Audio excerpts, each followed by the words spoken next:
बिस्मिल्लाहिर्रहमानिर्रहीम। उम्मीद करता हूँ सब खैरियत से होंगे। जैसे कि आप लोगों को मालूम है कि हमने वेक्टर स्पेस का अप्रोक्सीमेटली सारा चैप्टर हमने कंप्लीट कर लिया है। बस ये एक टॉपिक रह गया था कि इनर प्रोडक्ट स्पेस क्या चीज़ है। इस रिलेटेड मैंने आप लोगों को बताया था कि मैं एक फुल वीडियो भी बनाऊंगा, मगर मैंने सोचा कि आप लोगों को एक शॉर्ट शॉर्ट वीडियो में बताता रहूँ, यानी 10 मिनट 15 मिनट की वीडियोज़ जो होती है ना, तो उसमें आप लोगों को पता चल जाए कि इनर प्रोडक्ट का थोड़ा बहुत इधर डिटेल्स हम पढ़ाते हैं। और जो हमारा लॉन्ग वीडियो थे ना, तो उसमें हम ऐसे काम करते हैं कि जो समरी उसके हम पढ़ाते हैं। तो इसलिए मैंने भी कहा कि इस चैप्टर की जो हम समरी एक वीडियो में बनाएंगे, तो उससे पहले ये मेरे लिए और आप लोगों के लिए यही अच्छा होगा कि मैं इनर प्रोडक्ट के लिए एक अलग वीडियो बना लूँ, ताकि आप लोगों को इसका पूरा कंसेप्ट क्लियर हो जाए। तो उसके बाद हम एक लॉन्ग वीडियो बनाएंगे इस चैप्टर का। तो मैंने आज जो हमारे पास टॉपिक है कि इनर प्रोडक्ट स्पेस, तो इसका हम देखो हम ऐसे काम करते हैं ना कि इनर प्रोडक्ट क्या चीज़ है। देखो, इनर प्रोडक्ट की डिफिनेशन मैंने लिखा है ना कि इनर प्रोडक्ट और स्पेस, ये जो है ना वेक्टर स्पेस के टॉपिक है। सही है, इस चैप्टर के टॉपिक है। सही है, इधर मैंने लिखा inner product space is a vector space, यानी एक वेक्टर स्पेस है। सही है, विद इनर प्रोडक्ट, इनर यानी उसके अंदर जो वेक्टर स्पेस है ना, उसके अंदर हम इनर प्रोडक्ट रिलेटेड, यानी इनर प्रोडक्ट की जस्ट सिंपली इसका जो मतलब है ना, उसका मतलब है कि डॉट प्रोडक्ट।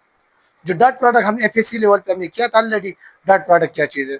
सही है, इट्स हम रिप्रेजेंट करते हैं ना और लेस देन और ग्रेटर देन सिंबल के साथ, इसको हम रिप्रेजेंट करते हैं। सही है, देखो इसकी definition, the inner product space is a vector, is a vector space है, ये एक वेक्टर स्पेस है। ठीक है, with in inner product, with in inner product इस इनर प्रोडक्ट के अंदर। सही है, फिर उसके बाद मुझे क्या कहते हैं, इसको हम आल्सो आल्सो से रिप्रेजेंट करते हैं किस चीज पे, डॉट, यानी इसको हम डॉट प्रोडक्ट भी कह सकते हैं। और इसको हम रिप्रेजेंट करते हैं किस पे, less than and greater than symbol पे।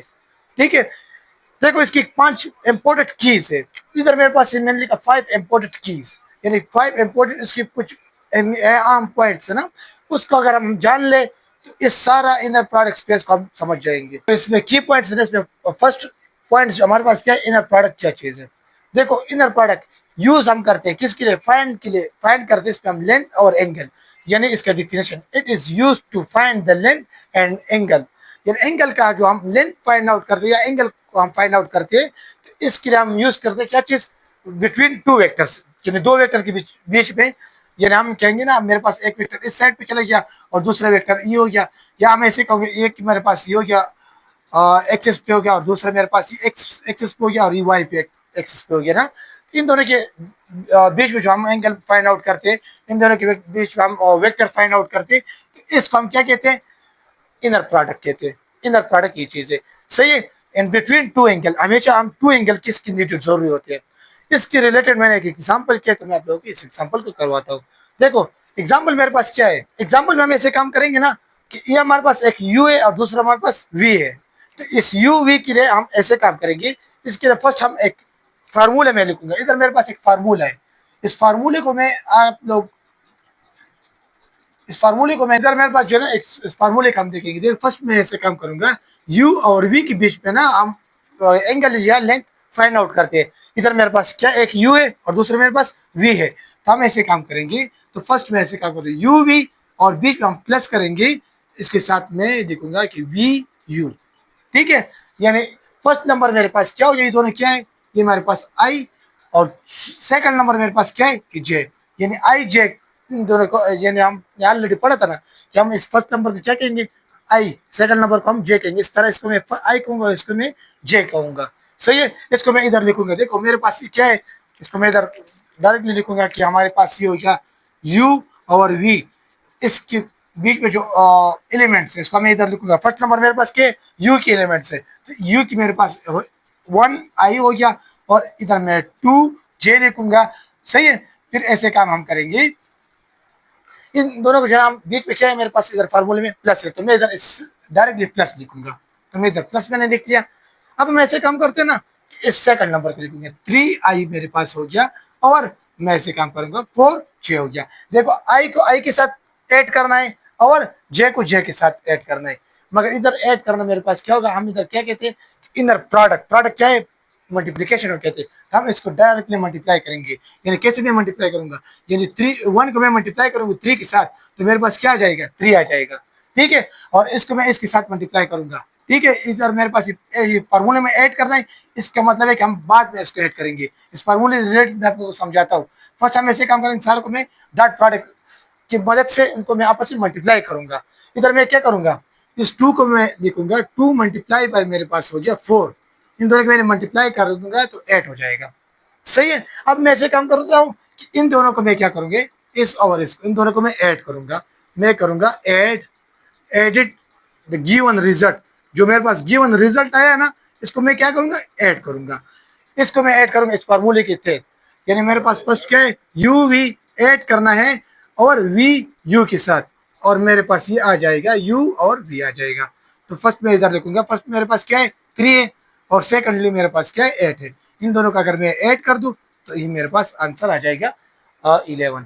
तो ये इसका आंसर आ गया।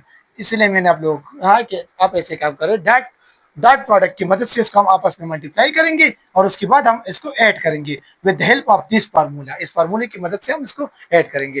तो अब मैं, मेरे पास जो सेकंड नंबर है ना, उसको मैं लिखूंगा, आप लोग उसको भी देखें कि सेकंड नंबर पॉइंट्स में हमारे पास क्या चीज़ है। इससे आप लोग स्क्रीनशॉट ले लें तो अच्छा होगा। सो अब हमारे पास जो है ना सेकंड नंबर पॉइंट क्या है, नम। नम क्या चीज़ है, मैं ऐसे काम करूंगा ना, इसकी डिफिनेशन फर्स्ट आप लोगों को समझा, फिर उसके बाद हम क्वेश्चन हल करेंगे। To find the magnitude and length of a vector, यानी किसी भी वेक्टर का मैग्नीट्यूड और लेंथ हम फाइंड आउट करते थे, उसको हम क्या कहते हैं, नम कहते हैं, सही है। नम का जस्ट आप लोगों को कहते हैं कि नम का क्या मतलब है, तो नम का मतलब मैग्नीट्यूड फाइंड आउट करना है, सही है। अब हम ऐसे काम करते हैं, इसको रिप्रेजेंट करते हैं इस फॉर्म में, ठीक है। मेरे पास इस क्वेश्चन को हम सॉल्व कर लेंगे तो आप लोगों को क्लियर हो जाएगा।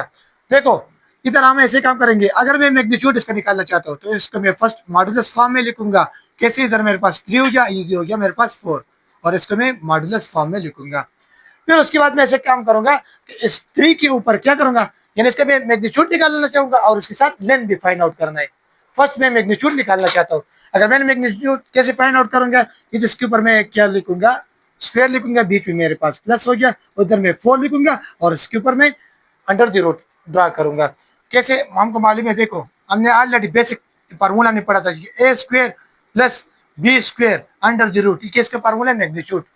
अगर मैग्नीट्यूड फाइंड आउट करना तो इस तरीके पे हम फाइंड आउट करते थे, तो मैंने इसको इसी तरह लिखा। अब मैं ऐसे काम करता हूँ ना कि इन दोनों को मैं ऐड करूंगा, ये मेरे पास हो गया 9 हो गया, इधर से 16 आ गया, सही है, और इसके ऊपर अंडर द रूट अपने आ गया, इससे 25 आ जाएगा और अंडर द रूट आ गया, सही है। अब मैं इसे इस 25 से अगर अंडर द रूट खत्म करना चाहता हूँ, मेरे पास 5 आ गया, तो इसका मेरे पास लेंथ क्या हो गया, 5 लेंथ, यानी इसका मैग्नीट्यूड और लेंथ फाइंड आउट करना को हम नम कहते हैं। सो अब मेरे पास जो थर्ड नंबर पॉइंट क्या है, देखो ऑर्थोगोनलिटी, इसका मतलब क्या है, इसका मैंने ऑलरेडी बहुत सारे क्वेश्चन किए थे।